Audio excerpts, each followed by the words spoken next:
Déco dans le présent pour mieux construire l'avenir. La chronique d'Interentreprise avec Francette Florimond. Bonjour, j'espère que vous allez bien. Beaucoup de choses se sont passées durant la trêve estivale. Les Jeux olympiques et paralympiques, bien sûr, durant lesquels de nouveaux Antillais-Guyanais ont montré le plus beau et le meilleur d'eux-mêmes, des atermoiements sans fin au plus haut niveau de l'État et le lancement réussi d'Ariane 6 le 9 juillet. Je veux revenir sur l'interview sur France Inter du PDG d'Ariane Group, Martin Sion, le 12 juillet. Bien sûr, tout à la joie de la réussite technologique de ce succès en terre guyanaise qu'il qualifie, je cite, de retour de l'Europe dans l'espace, fin de citation, le PDG d'Ariane Group bégaye un peu quand la journaliste Émilie Perrier aborde l'impact environnemental de cette bataille du ciel.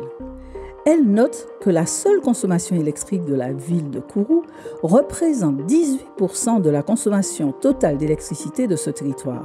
Ce qui est énorme, s'exclame-t-elle.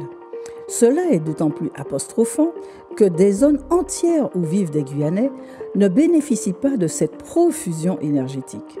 Sans complètement éluder la question, puisqu'il annonce que le CNES a l'intention de diviser par 10 d'ici à 2030 l'impact environnemental actuel de Kourou, il passe rapidement à ce qu'il appelle, je cite, le bénéfice sociétal, fin de citation, du spatial, qui est pour lui, selon ses dires, gigantesque, et lui d'énumérer les avancées en termes de météo, de navigation, de sécurité, etc., etc. Les Guyanais seraient sans doute plus fiers encore si ce bénéfice sociétal, au service de l'humanité la plus riche, transpirait aussi dans ses rues, ses équipements, sa santé, dans l'activité de manière générale et le bien-être des populations en particulier. Ça gâche un peu la joie, non ? À demain, prenez soin de vous.